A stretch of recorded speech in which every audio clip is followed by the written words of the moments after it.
Galera, falta mais 2 episódios pra gente terminar a análise completa da série de Fallout.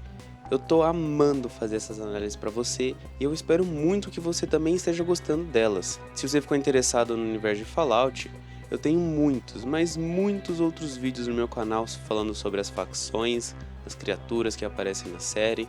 Então já se inscreve aí pra não perder mais nada e também não esquece de deixar o seu gostei pra apoiar o canal. E se você tá preocupado com spoilers, pode ficar tranquilo, que nesse vídeo aqui eu não vou comentar nada que faz referência aos próximos episódios da série. Mas eu posso falar algumas coisas que são referências e estão relacionadas aos jogos. E eu vou falar justamente para você não ficar perdido nesse assunto. Agora, vamos começar. O episódio começa com Howard Cooper fazendo uma propaganda da Vault-Tec sobre o Refúgio 4, que segundo a propaganda vai ser supervisionado por cientistas especializados no efeito da radiação no DNA humano.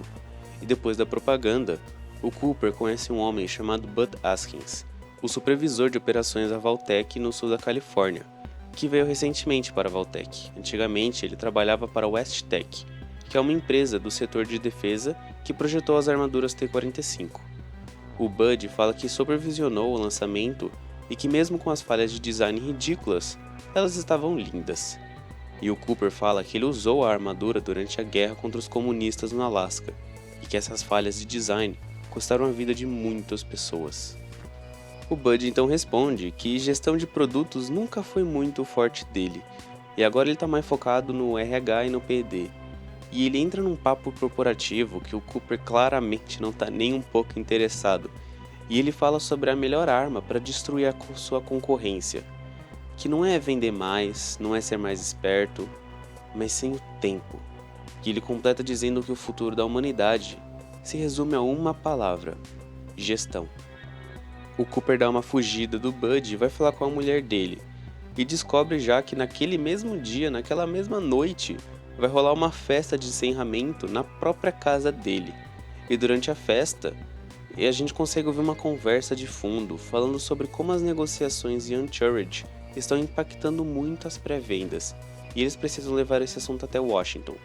E eu comentei isso justamente porque mais pra frente vai ser relevante, então não esquece disso. O Cooper acaba ficando não muito tempo na festa e ele basicamente não interage com ninguém. Ele vai para a área da piscina e encontra um amigo dele chamado Sebastian Leslie, o único convidado do Cooper que resolveu aparecer. E nessa cena, ela é interessante porque a gente finalmente descobre a pessoa por trás da voz dos robôs mordomos da Robco, que é justamente o Sebastian Leslie. E eles começam a conversar e o Cooper fala que perdeu alguns trabalhos por ser um garoto propaganda do fim do mundo, e que as pessoas não querem ser vistas com ele. O Sebastian fala que o comunismo está se espalhando por toda Hollywood, e que pegou até mesmo um dos amigos do Cooper, chamado Charlie Whiteknife. O Sebastian acha que o Cooper está no caminho certo, e diz que a Hollywood é coisa do passado, e que o futuro são os produtos. Ele é um produto, o Cooper é um produto, e o fim do mundo é um produto. E para aqueles que conseguem aproveitar isso, o futuro vai ser brilhante. A cena corta e mostra o Gul sendo encontrado por 3 homens vestindo roupas de oficiais. Eles falam para o Gul que destruir um negócio legítimo é legal pela região. E o Gul pergunta quem disse, e o xerife responde que foi o governo. A cena agora volta para Lucy e Maximus, que estão sendo tratados pelos médicos do refúgio. A Lucy conversa com uma moça chamada Birdie, e ela comenta que muitos dos habitantes do Refúgio 4 eram moradores de Shade Sands que acabaram ali depois da explosão. Ela também fala que eles encontraram a armadura potente do Maximus e que eles trouxeram de volta. E também falam para esperarem um pouco que logo logo eles vão poder sair. A cena agora mostra os dois conversando e rola uma cena meio bizarra. O Maximus fala que a Lucy tá cheirosa, e ela pergunta se ele quer fazer o famoso coito com ela. E ele fala que algo estranho com o baseball bat dele pode acabar acontecendo, mas ele deixa bem claro que é apenas com outras pessoas e que isso não acontece com ele. E ele fala que às vezes o baseball bat dele fica bem grande e duro e explode como uma espinha. E a Lucy fala que isso é completamente normal e que é o ideal que aconteça mesmo. E o Maximus agora tá ficando sem escapatória. E ele fala que ele é um cavaleiro da Irmandade e que ele não deve fazer o coito. A Lucy respeita isso e deita na maca. A câmera lentamente se distancia dos dois pela porta e mostra que logo acima dela está escrito cobaias. A cena corta e mostra os dois comendo juntos de outros habitantes, e o Maximus fica suspeito, dizendo que aquilo ali é um culto e que as pessoas estão sorrindo o tempo todo. E a Lucy fala que na vida do refúgio é assim mesmo, é seguro e todos cuidam um dos outros, porque cada habitante sabe que eles precisam um dos outros para sobreviver. E é nesse momento que chega o supervisor do Refúgio 4. O seu nome é Benjamin. E eu acho que você já consegue ter uma noção de que não tem algo assim muito certo na cara dele. Mas caso você ainda não tenha notado, ele tem apenas um olho, que está bem no centro da cara dele. Ele dá as boas-vindas aos dois e pede para eles não descerem até o level 12 do refúgio, e caso eles não souberem como banheiros funcionam, é só perguntar. E que é menos embaraçoso do que errar. Ele se despede dos dois e a Lucy começa a olhar em volta. E ela vê um cientista que tem um nariz na testa. E a parada começa a ficar um pouco bizarra. Eles terminam de almoçar e enquanto estão saindo, eles começam a conversar. E daí uma mulher de olho azul e pequenos tentáculos saindo do pescoço dela passa pelos dois.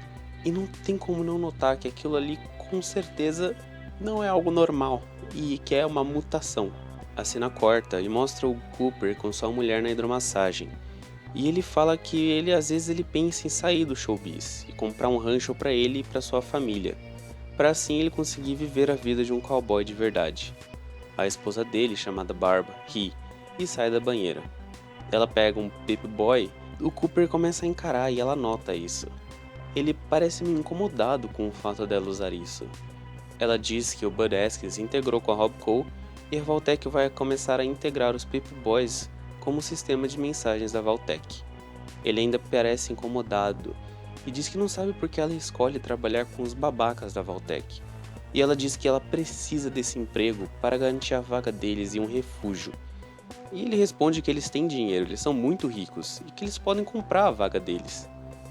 E ela fala que ela vai conseguir garantir uma vaga deles em um dos bons refúgios. E o Cooper pergunta o que ela quer dizer com isso. Ela evita responder a pergunta e fala para ele confiar nela. A cena corta e mostra o Cooper em um bar conversando com aquele amigo dele que o Sebastian falou que era um comunista, o Charles. O Charles pergunta pro Cooper se ele sabe o que é dever fiduciário. Ele fala que ele não tem ideia e que ele atua como um cowboy para viver. E o Charles explica que os Estados Unidos terceirizou a sobrevivência dos estadunidenses para a Vault-Tec. E como empresa, ela tem o dever fiduciário de gerar lucros para seus investidores. E ela faz isso, obviamente, vendendo seus refúgios. Mas ela não consegue vender os refúgios se as negociações de paz derem certo. Então a Vault-Tec tem o dever fiduciário de garantir que essas negociações não deem certo. E o Cooper pergunta como é que eles vão conseguir fazer isso, mas o Charles não tem ideia. E isso se relaciona com aquilo que a gente ouviu na casa do Cooper, no começo do episódio, naquela festa, sobre as negociações estarem impactando as pré-vendas.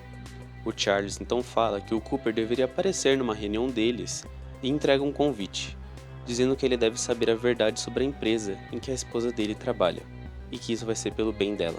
A cena agora volta para a casa do Cooper, e mostra ele atendendo uma ligação de alguém chamado Harry da Vault-Tec, mas ele acaba desligando por causa do horário. A esposa dele chega e eles começam a comer. E o Cooper percebe que ela estava meio estranha e pergunta o motivo. E ela diz que vai ser muito difícil para Jane, a filha deles, porque não aceitam cachorros no refúgio. O Cooper então pergunta quem disse isso? Quem disse que não é permitido os cachorros no refúgio? A Barb responde que é um procedimento e os cachorros comem carne e que é uma ineficiência inevitável. Achei muita sacanagem esse papo aí de não permitir cachorro. Se eu vou passar o fim do mundo trancado debaixo do subsolo, eu quero o meu cachorro, ou sei lá, para quem é dono de gato, eu quero o meu gato, quero o meu animal de estimação ali comigo. Eu achei um absurdo isso daí, hein? Essa Vault-Tec aí não tá sabendo agradar o público dela, não. Tem que trocar esse pessoal de marketing aí que tá muito ruim. Mas enfim, o Cooper fala que isso não é a questão, e ele quer saber quem decidiu que não vai haver cachorros no refúgio, e a Barb diz que isso é uma preocupação trivial. Só um parênteses aqui, eu odeio a palavra trivial, eu ouvi isso muito nas minhas aulas de cálculo e eu não aguento mais. Todo matemático fala a palavra trivial e eu não aguento mais ouvir essa palavra. Fecha parênteses. Mas o Cooper não tem tanta certeza disso assim. Ele quer saber quem decide as regras, ele quer saber sobre a liberdade dele dentro dos refúgios. E fala que ele não defendeu essa liberdade na guerra para viver num porão sob o comando de Bud Askins. E a esposa dele fala que ela sabe como a guerra é ruim e que ela sempre pensa como a humanidade vai sobreviver a um evento que vai destruir quase toda a vida na Terra e que ela vai fazer de tudo para garantir que ele e a filha deles sobrevivam à guerra nuclear. E ela fala que trabalhou muito, mas muito para garantir que eles conseguissem uma vaga num refúgio especial que vai gerenciar outros refúgios. O Cooper então pede desculpas e a cena volta para Lucy, que está conversando com o supervisor do Refúgio 4. Ele estava explicando para Lucy como uma privada funciona, e ele fica surpreso quando descobre que a Lucy, que no registro está escrito como Gussie, é na verdade uma habitante do refúgio. E ela também fica muito surpresa, assim como nós, quando a gente descobre que ele também nasceu no Refúgio 4, ele é um habitante natural dos refúgios. E ele diz que a família dele está há 5 gerações no refúgio. E quando a Lucy diz que ela achava que ele era da superfície, por causa da grande quantidade de pessoas que vieram da superfície, obviamente, né, por qualquer outro motivo que envolva coisas aparentemente muito na cara assim, ele começa a falar que ele não gosta assim muito dos habitantes que vieram da superfície. Ele não gosta muito dos costumes dessas pessoas. Mas mesmo não gostando, ele faz isso porque é uma política de antes de seu tempo. E para ser eleito como supervisor, é preciso respeitar as tradições deles. A Lucy fala que o pessoal do Refúgio 4 está fazendo é ótimo e que a cidade ter sido destruída em um instante foi tipo um desastre inimaginável. O Benjamin concorda e diz que eles fizeram a parte deles e acolheram alguns sobreviventes. Mas ele reclama que não se pode nem fazer uma piadinha que o pessoal da superfície já fica todo ofendido. A Lucy então pergunta qual que era a piada e ele responde que esqueceu, mas era uma bomba. A Lucy não ri e ele assume que ela não entendeu. Ele pergunta se ela tinha alguma outra dúvida e ela pergunta o que tem no nível 12. E ele fica bem irritado e pede para Lucy se retirar. A cena agora mostra o Maximus olhando a armadura potente dele, mas como ela tá sem o reator de fusão, ela tá meio inútil agora. Ele então pergunta para um dos habitantes que estavam ali do lado onde ficava a energia deles. E ele chega até uma sala de geradores gigante e, sem pensar duas vezes, ele começa a retirar o reator de fusão que proporcionava energia para o refúgio inteiro. Mas ele é interrompido pela Birdie. Ela pergunta se ele está se adaptando bem à vida de refúgio e o Maximus pergunta se isso importava e que logo logo ele iria embora. A Birdie fala que é difícil para pessoas de fora se acostumarem com a vida dos refúgios. Aprender a confiar nas pessoas é difícil para aqueles que têm consciência pesada. Ela então entrega um Pip-Boy para o Maximus, que está conectado com a unidade 428, e fala para hoje à noite ele dormir no próprio quarto. E é justamente isso que o Maximus vai fazer. Ele vai até o seu quarto e começa a aproveitar a vida de um habitante do refúgio. Ele come as comidas que tinham deixado lá e toma um belo banho quente. A cena troca para Lucy, que está entrando numa sala de aula. Na lousa, ela vê uma linha do tempo sobre a cidade de Shady Sands, e as datas até que estão batendo com o que foi mostrado nos outros jogos, até o momento que mostra a data da destruição de Shady Sands. Essa data aí é uma baita complicação, e eu abordei ela rapidamente no meu vídeo sobre a Nova República da Califórnia, que você pode assistir clicando nesse card. Eu não vou me aprofundar muito nesse assunto porque não é o intuito desse vídeo. E depois dela ter visto a lousa e ter visto a bandeira da Nova República da Califórnia, alguns dos antigos moradores de Shady Sands parecem estar se reunindo para alguma coisa e convidam a Lucy para participar. A cena agora mostra o Ghoul sendo levado pelos xerifes até a base do governo. E lá dentro tem alguns cartazes de procurado na parede e o homem que está no comando de toda a situação, o presidente do governo, é um homem chamado Sorrel Booker, que conhece o Ghoul e diz que ele foi o melhor caçador de recompensas que já existiu. O Ghoul pede por uma linha e agulha e ele começa a costurar aquele dedo que a Lucy arrancou na mordida alguns episódios atrás. O Sorrel fala que não sabe o que motiva o Ghoul a continuar por 200 anos. Talvez seja o calor do sol da Califórnia, ou que talvez ele esteja procurando por ela. E nesse momento, o Ghoul muda de expressão. Ele fala que ele pode riscar um dos motivos dessa lista e que ele com certeza não está vivo para ter conversas com babacas como ele. O Suriel fala que mesmo gostando do Ghoul, ele não pode deixar ele sair impune por ter destruído operações de órgão no mercado Super Duper. O Ghoul fala que é acusado de todas as acusações, e ele ainda acrescenta que matou muita gente em Philly, e um dos xerifes fala que o pai dele morava em Philly, e o Ghoul começa a implicar com ele, e esse xerife fica todo irritado e começa a apontar a arma para a cabeça do Ghoul e parecia que ele ia atirar em qualquer instante. O Suriel pede para o outro xerife retirar a arma desse xerife, e quando eles estavam levando o Ghoul para ele virar comidinha de porco, ele consegue matar os dois xerifes com facilidade, e ele vai até os pôsteres e pega um deles. O Suriel fala que essa pessoa é a Maldiver, e o Ghoul fala que ele não lembra dela assim. A cena de agora, ela fica intercalando entre o Cooper e a Lucy. No Refúgio 4, os habitantes de Sadie Sands estão fazendo uma espécie de ritual para uma pessoa chamada Mãe Fogo. O Cooper está indo até aquela reunião que o amigo dele comentou e ele conhece a mulher que estava no comando da reunião. E é a Lee Maldiver. Ela não mudou nada nesses 200 anos. E no Refúgio 4, os habitantes erguem uma grande bandeira com seu rosto. E a Lucy fica muito assustada. Ela vai correndo por Maximus e diz que ele estava certo de fato, e que tudo aquilo era um culto bizarro.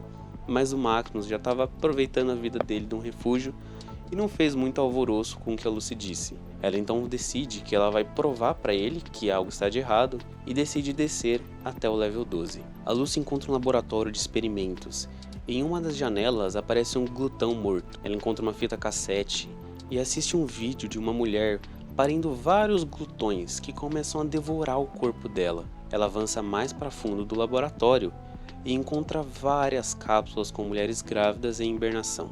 Nesse momento, um dos cientistas do refúgio aparece e diz para si mesmo que estava preocupado quando viu a porta aberta, porque ele pensou que algumas delas poderiam ter escapado. A Lucy estava escondida, mas ela acaba fazendo um pequeno barulho.